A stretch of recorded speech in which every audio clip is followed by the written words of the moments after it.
Jason, let's kick this off. First of all, just ask about you. You missed the IPL to work on your fitness and so on. Was it the right decision to make? Yeah, well, I mean, it was a mixture of a few things, really. Physically and mentally, probably not in the spot I wanted to be at that stage, especially going into quite a big year and a half. So that decision wasn't taken lightly, but due to the amount of bubbles we've been in, the amount of bubbles to come up, the uncertainty of what's to come, it was the right decision. But yeah, feeling good now, yeah. Feeling the benefits of it then, that time away? Yeah, feeling the benefits, thanks, yeah. Obviously, physically and mentally, then you felt the benefits, but it has meant that there have been other guys that have been out there, they've been in the middle, they've had a lot of cricket, you haven't. Are you feeling ready in the right sort of neck to be going out there and facing international bowlers now? Yeah, well, we've had, a good weeks here. We've had quite a few training sessions. I've stuck my hand up to face a lot of our bowlers at all the net sessions. So get myself in a good place. And the most important thing is that I'm actually really excited for my cricket. I'm really buzzing to get out there. I'm excited for my training. I'm excited to keep learning. So it's a good place for me to be at mentally. So yeah, I think obviously not having game time is something, but however, mentally being a lot more refreshed is just as important for me. And you mentioned you mentioned game time there out in the middle and so on. England have been able to do that with a couple of intra-squad games. South Africa have been sort of training in different bubbles. They've had a couple of positive tests and so on. They've players in isolation. Do you think England go into these matches perhaps in slightly better condition than South Africa in terms of their preparation? I think obviously as far as preparation is concerned, yeah, we've had the benefit of being able to train as a full squad, being able to socialise as a full squad and be around each other all the time, where they've had a few issues. But like any tour, like any series we go into, we don't really worry too much about what they've been up to be honest. Even with the whole COVID stuff going on, we're staying well and truly out of it. We're just concentrating on what we need to concentrate on. And then once the games come along, then we can start kind of focusing in. There's been some talk about opening partners for you in the T20. There's been Joss Buttler's obviously been playing there, but we've seen Ben Stokes play in the IPL as an opener. Do you have a preference? The leaning seems to be that Joss is going to stay there at the moment, but do you have a preference?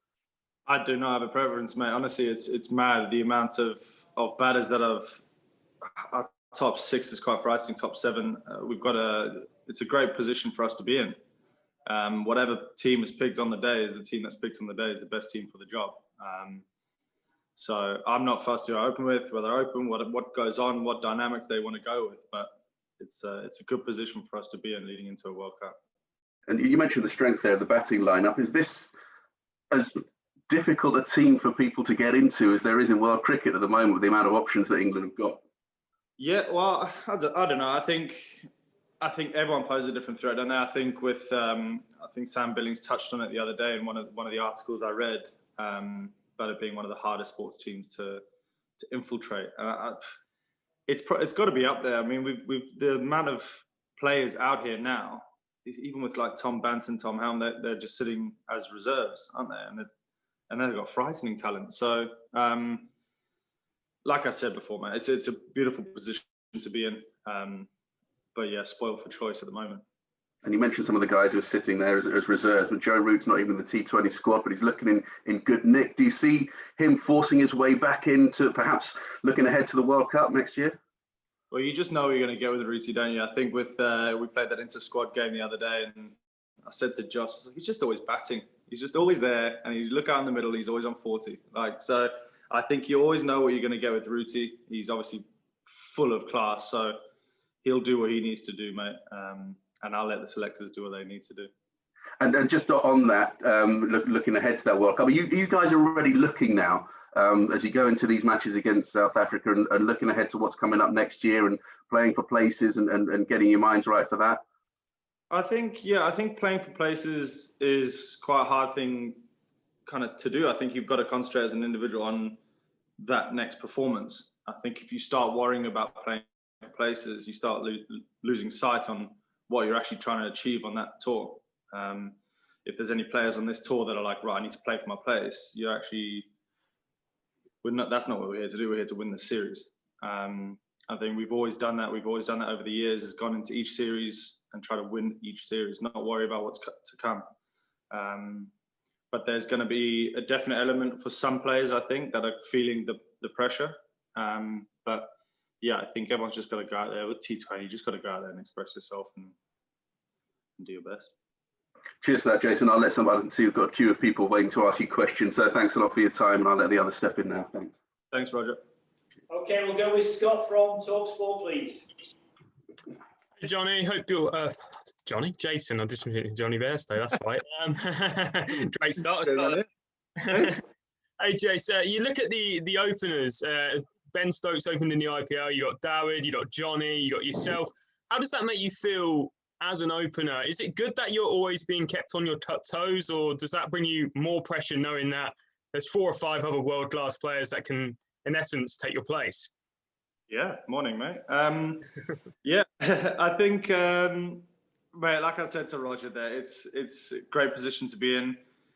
I don't think there's ever an element of relaxing, no matter how much you play, no matter who's coming through the ranks, no matter what pressure you're under. You're always trying to learn and do your best at the end of the day. So whether there's 1 or 2 people pushing my place or whether there's 10 people pushing my place, those things won't change the way I approach my game. I just got to do what I got to do to perform. And if it happens, it happens. And if it doesn't, it doesn't. It's as simple as that, mate, to be honest. No, and you look at the upcoming Big Bash as well. You're going over there. There's about 12, 13 other English players. Can you remember a time in your career or life even, where the strength of the English cricket team, especially white ball, has been this strong before? Yeah, well, it's a sign, isn't it, with the Big Bash, the amount of players that are going over there. The way we're going about our cricket is pretty impressive, that it's getting such a good kind of national bit of love. So, no, I can't remember. I mean, it's been 5 years, I suppose. But no, not this amount of depth. Not having especially, I think it's kind of proved the point during this COVID time where you've had to pick bigger squads and larger travel groups. And you see those travel groups and we're training and every single one of them could be in your final 11, without doubt. So that's impressive. I just want to ask you about what Rassie van der Dusen said yesterday. And he was saying that England might be a bit tired. They've played cricket all summer. Yes, a lot of the players played in the IPL. They might be a bit tired, whereas South Africa have had no cricket. They might be a bit fresh.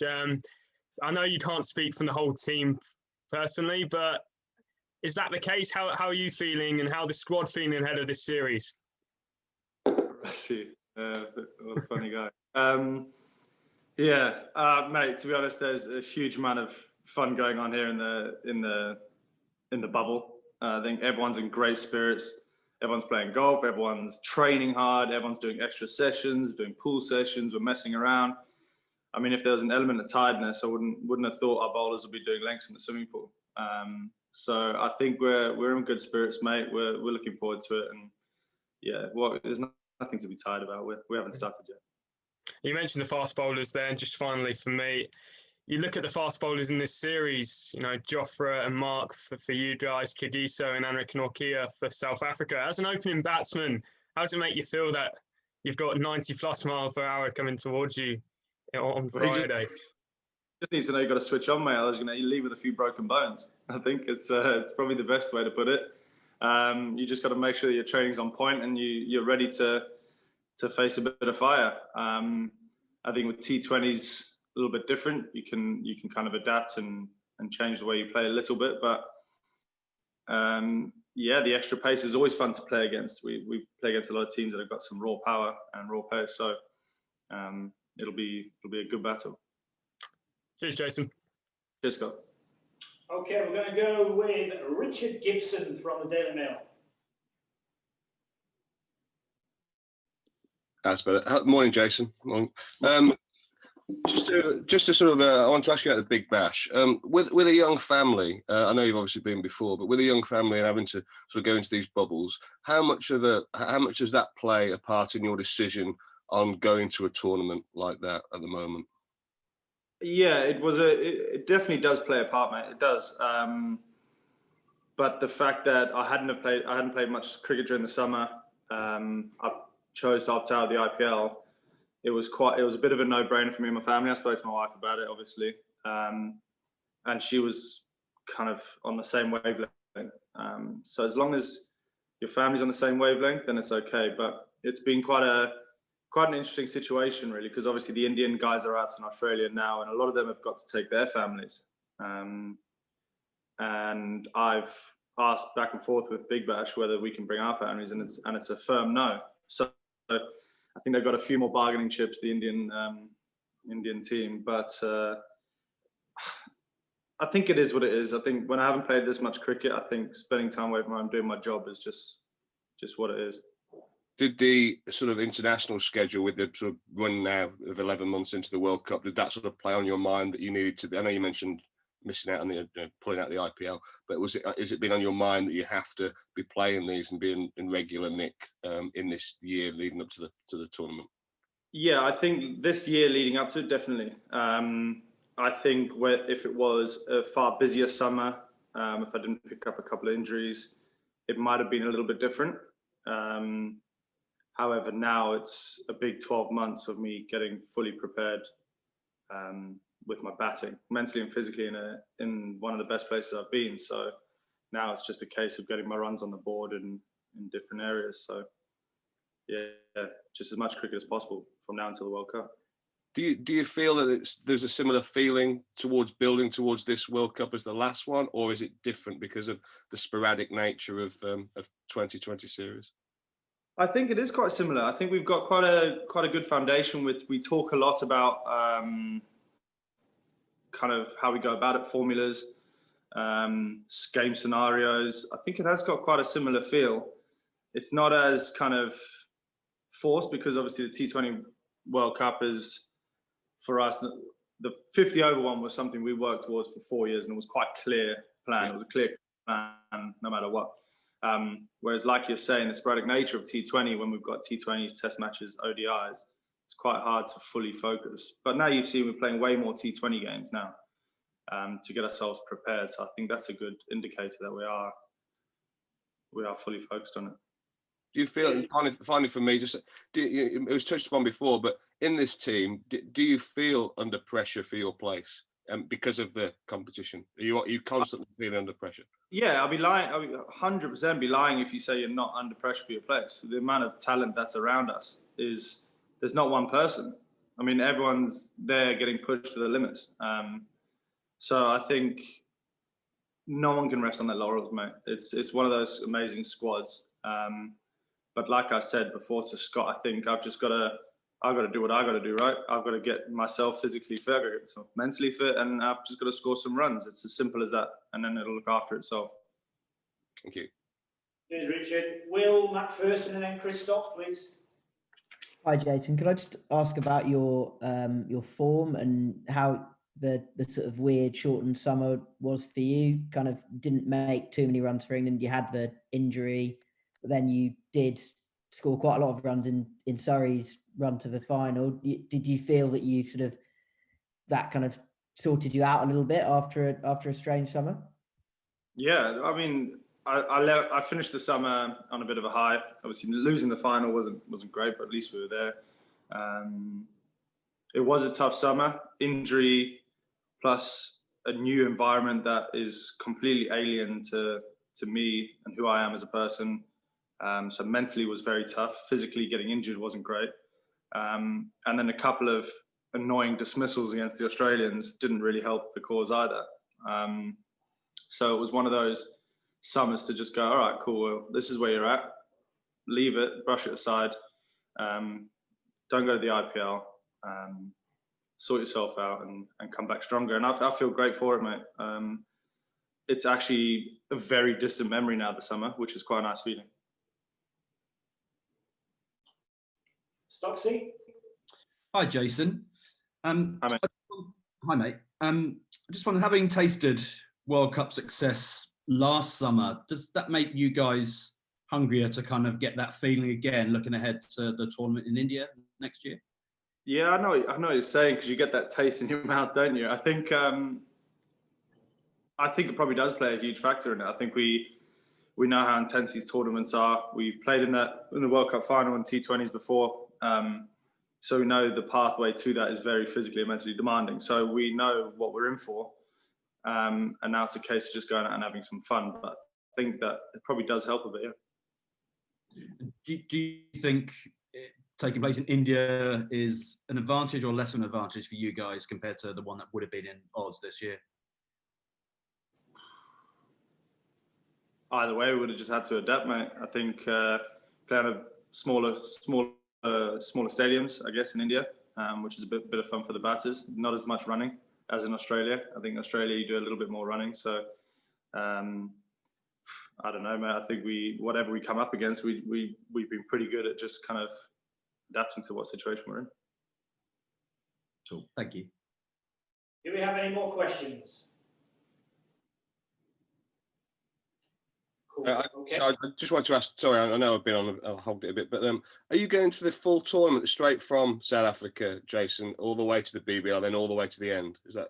Yeah. So I'll go there. We fly straight over there, but we've got 2 weeks quarantine as it stands. There'll be a nice Christmas day on Zoom. Yeah. Because I think that's the day you come out, isn't it? From working out, that's the day your quarantine ends. Yeah, I think so. I think maybe even Boxing Day. I think we got our first games the 27th or something. Yeah, something like that. But then I'm there for the duration. So. No Boris special for you. No. Thanks. I've got just a slightly flippant one, Danny, if that's all right. Yeah, go ahead. Yeah. Jason, I'm sure last year I saw that you came out as a Spurs fan. Top of the league, mate. Yeah, well, I wonder if you saw Dele Alli's piece of fielding, how you assess that, and whether you're disappointed that they're now allowed to play cricket and you're not allowed to play football. Yeah, I know, that's huge, isn't it? I think they're doing it for us. I think they're kind of rubbing it in a little bit. But yeah, I wouldn't recommend going that way with a hard ball. But yeah, that was pretty special, actually. The boys got around it quite a lot, didn't they? Nice, thanks. All right. Okay. Cheers, guys. Thank you. Catch you later.